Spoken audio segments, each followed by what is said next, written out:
लोकसभा चुनाव का नगाड़ा बज चुका है। विभिन्न राजनीतिक दलों ने लोकसभा चुनाव की तैयारियां शुरू कर दी है।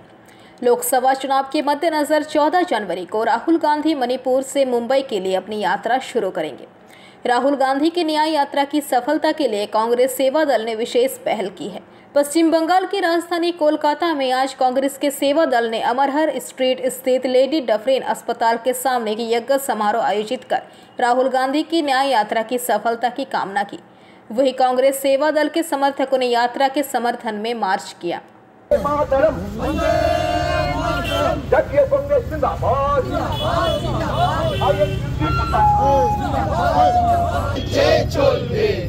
अधिकारকে সুপ্রতিষ্ঠিত করতে আমাদের সংগ্রাম। আজকের এই হোম কি কারণ? আজ কালকে 14 তারিখ থেকে মণিপুর থেকে মুম্বাই অবধি ৬৭১৩ কিলোমিটার রাহুল গান্ধী যাত্রা শুরু করবেন।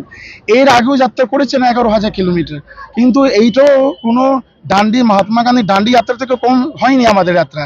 এই যাত্রা ন্যায় যাত্রা, মানে 10 বছর যে পিছিয়ে গেছে আমাদের ভারত, ন্যায় পায়নি, কুস্তি থেকে কৃষকরা পরেশান।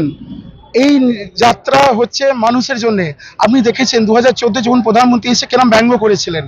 এই রাহুল গান্ধী যা ঠাকুমা গুলি করেছে জঙ্গিদের হাতে বম ব্লাস্ট হয়েছে ওর বাবা, তাও ও সাহস করে এগিয়ে যাচ্ছেন। কেন? ভারতে ন্যায় দিতে হবে। কোনো গার্ড, কোনো সিআরপি ছাড়া রাহুল গান্ধী হাঁটবে। কেন? মানুষের সাথে যোগাযোগ। আর মানুষ জেনে রাখবেন, পুঁজিপতি দিয়ে কংগ্রেস দলটা চলে না। কংগ্রেস দলটা চলে মানুষের ভালোবাসে, জাতিবাদী। ওই জন্য আমরা ওয়েবসাইটে একটা ডেস্ক চেক করে নিয়েছি, সেখানে আপনি দেখতে পারবেন। ওই যেখানে ওয়েবসাইটটা চালু করবেন আমাদের কত অর্থ আছে, কি আছে, সব দেখা যাবে। আর একটা হেল্পলাইন চালু করেছি, এই হেল্পলাইনে মিস কল দিলে আপনারা আর সাধারণ মানুষও যুক্ত হতে পারবেন। আর আমাদের বাংলায় 525 কিলোমিটার থাকবেন 5 দিন রাহুল গান্ধী। সেই যাত্রার জেলাগুলো যে পদাধিকারীরা আছে ওইখানে যোগাযোগ করলে ওরা বলতে পারবে কোন সময় কোথায় কি হচ্ছে। এই যাত্রা সাফল্য করার জন্য আমরা আজকে রাহুল গান্ধী প্রতীক নিয়ে আইএনটিসি সেবা দল আজকে রাস্তায় নেমেছে কালকে সফল করার জন্য। ভারত ন্যায় যাত্রা 2024-এ যেমনি ন্যায় পায়, ভারত ন্যায্য পায়, আর কিছু না, ন্যায় যাত্রা নিয়ে আমরা শুরু। এই যে মন্দির নিয়ে যে চলছে, মন্দির 4টি সংগ্রাচার বলে দিয়েছে কি আমরা মন্দিরে যাচ্ছি না, ওরা সমালোচনা করেছে। তার মানে যে সমালোচনা করে সেগুলো কংগ্রেস, পাকিস্তান পাঠিয়ে দাও। 2024 লোকসভা ভোটের আগে ভারত জোড়ো যাত্রার পর আবার ভারত জোড়ো ন্যায় যাত্রা। হ্যাঁ, নিশ্চয় ন্যায় যাত্রা, ন্যায় পাবে। কুস্তি থেকে শুরু করুন না, কৃষকরা সবাই ত্রস্ত। তো অনেক আপনি দেখছেন জোট নিয়ে যেরকম শুরু হয়ে গেছে সমালোচনা, সেই মাথায় আমরা যাচ্ছি না।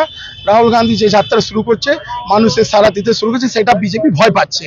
ওই জন্য ধর্মকে নিয়ে রাম মন্দিরকে মিশ্রিত করে রাম মন্দির হয় না এরকম। আপনারা বলছেন মানুষ কিভাবে ভারত জোড়ো ন্যায় যাত্রায় অংশগ্রহণ করবেন, সেই ব্যবস্থা করবেন, সেই ব্যবস্থা কিভাবে? হ্যাঁ, হেল্পলাইন আমাদের চালু করেছি, মিস কল দিলে আপনি পেয়ে যাবেন সব ডিটেল। এখান থেকে কেরাম কি হচ্ছে ডাইরেক্ট আপনি যুক্তে পারবেন এখানে সাধারণ মানুষ। ওই জন্য আমরা রাহুল গান্ধী কোনো সিআরপিএফ এসপিজি ছাড়া। Bureau report, PVTV news.